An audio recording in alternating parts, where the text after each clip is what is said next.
Good evening, I'm Febin Castahun. A supply shortage has people racing to this side of the border.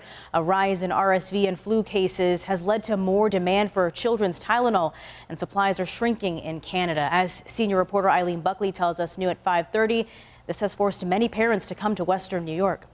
We don't find Tylenol, we don't find nothing. So this Saturday I'm going to Buffalo. A grandmother from Canada on the hunt for children's Tylenol for her granddaughter's respiratory illness. Canadian families are opting to cross the border into Buffalo and Niagara Falls in search of the over-the-counter medicine for sick kids. I decided on my own terms to go to the States, to Buffalo, and they had a few bottles left. I took one and I let the person beside me take one. Pharmacist Don Arthur owns the Brighton Eggert Pharmacy in the town of Tonawanda.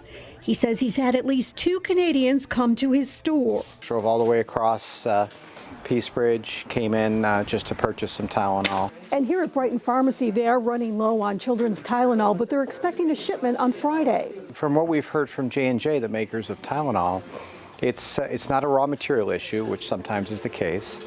It's not a manufacturing facility issue, which is often the case, with our government keeping a close eye on our drug supply.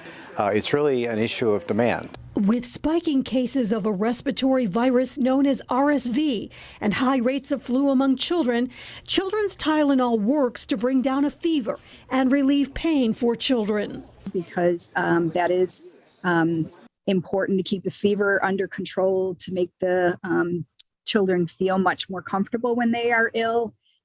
Children under the age of 6 months should not be receiving ibuprofen, so the acetaminophen is important to have. Pediatrician Dr. Kathleen Grisanti is president and medical director of Pediatric and Adolescent Care of Western New York.